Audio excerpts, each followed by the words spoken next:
Indonesia merupakan negara yang memiliki beragam budaya dan adat istiadat. Banyaknya pulau-pulau yang ada di Indonesia menyebabkan suku bangsa di Indonesia beragam. Mereka memiliki sifat dan kemampuan serta budaya yang berbeda-beda. Salah satunya yaitu di daerah Kabupaten Kampar di Provinsi Riau. Kampar adalah salah satu kabupaten yang berada di Provinsi Riau. Kampar dijuluki sebagai Bumi Sari Madu. Kabupaten Kampar yang beribu kota di Bangkinang ini juga dikenal dengan julukan Serambi Mekah di Provinsi Riau.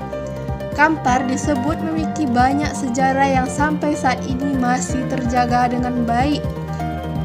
Di video saya kali ini, saya akan menceritakan kembali sejarah yang sudah lama terjadi di kampung saya nan indah ini, yaitu Kabupaten Kampar, tepatnya di Desa Tanjung Alai, Koto Panjang.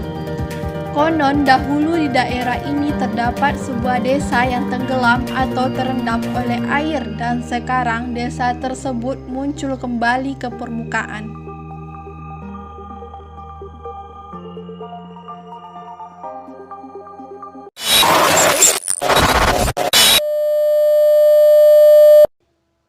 Assalamualaikum warahmatullahi wabarakatuh. Perkenalkan, saya Nurul Zahira, mahasiswi Prodi Pendidikan Bahasa dan Sastra Indonesia, Fakultas Keguruan dan Ilmu Pendidikan Universitas Riau.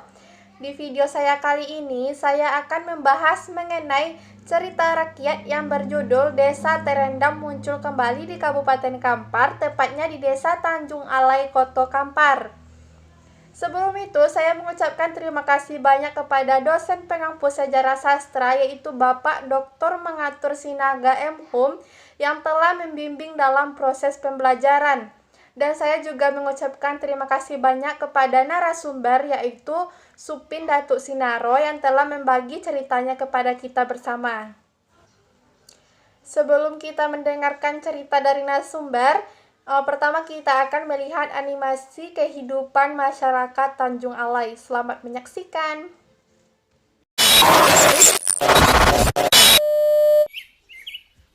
Dahulunya, masyarakat hidup dengan damai dan tentram di perkampungan ini. Mereka bertani, beternak, dan berladang selayaknya kehidupan masyarakat normal biasanya. Hidup berjauhan antara kampung, berjarak 10 km di pelosok hutan satu sama lain, hingga suatu ketika di bawah pokok kayu diadakanlah pertemuan bersama 9 tokoh Nini Mama. Jarak didekatkan di bawah pohon alai di ujung selat, menjadi Desa Tanjung Alai, kini berada di dalam Danau PLTA Koto Panjang. Akibat meluapnya Danau PLTA menyebabkan desa ini menjadi terendam. Desa ini terendam dalam kurun waktu yang sangat lama dan membuat warga desa mau tidak mau harus mengungsi ke tempat yang lebih layak lagi. Lebih uniknya, desa ini akan muncul pada musim kemarau. Nah, setelah kita melihat animasi cerita tadi, selanjutnya kita akan mendengarkan cerita dari salah seorang tokoh masyarakat, yaitu Supin Datuk Sinaro, untuk mengetahui lebih jelas cerita dari desa terendam ini, bagaimana desa ini bisa terendam, dan kenapa penyebabnya.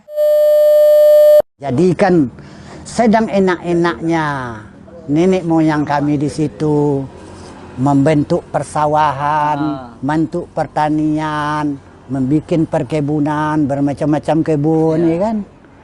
Mana letak lahan peternakan, lahan persawahan, supaya yang memikirkan ekonomi waktu itu orang itu pula kan, itu bagaimana masyarakatnya jangan sengsara kan, itu kan? Diaturlah lahan pertanian, diatur jangan bercampur aduk saja kan, tertentu lahan pertanian, persawahan, lahan peternakan itu diatur baik-baik. Hiduplah mereka itu dengan damai, tentram waktu itu. Kebetulan bisa berladang berpindah-pindah. Berarti yang memimpin siapa tuh Pak? Yang memimpin dia datu-datu masa itulah, semasa yang apa tadi itu, yang kata sepakat tadi itu. Orang-orang yang membuat kata sepakat tadi itulah yang mengatur waktu itu, menyusun bagaimana damailah di dalam kedesaan ekonomi itu. juga Ekonomi ya. Jadi pendek cerita, tak lama kemudian datanglah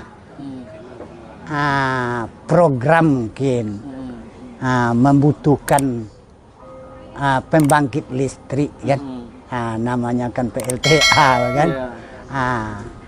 Jadi bagi kami tentu di tahun 80-an itu saya tidak bisa menerangkan persis hari tanggalnya pun tidak bisa. Tentu yang melayani itu tentu kepala desa waktu itu. Kepala desa waktu itu maka disosialisasikanlah kepada masyarakat. Sosialisasikan pada masyarakat karena cerita ini didengar itu baik kan, enak, tidak ada merugikan kan itu kan. Tentu masyarakat setuju. Masyarakat setuju mengikuti pemerintahan waktu itu kan itu. Tentu karena tidak ada masalah, tidak ada kendala, setuju semua. Maka didatalah seluruh masyarakat yang bermosili di dalam desa itu tentu didata semua. Berapa jumlah, didata lahan, pekarangan, rumah, semuanya tanaman kan, didata. Tahun 80-an tuh Pak ya?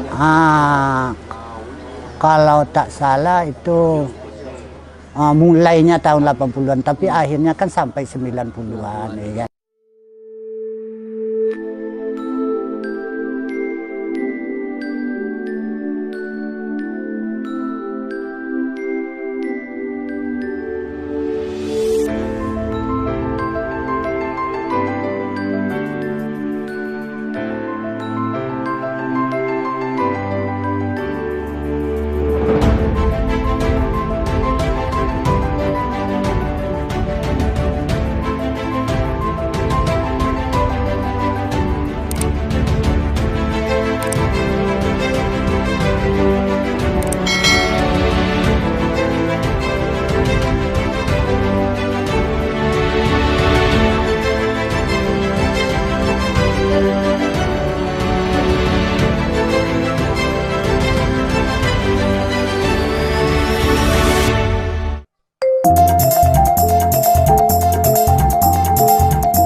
Tadi penjelasan dari salah seorang tokoh masyarakat mengenai desa terendam di Tanjung Alai. Semoga apa yang disampaikannya bermanfaat bagi kita semua. Saya akhiri, wassalamualaikum warahmatullahi wabarakatuh.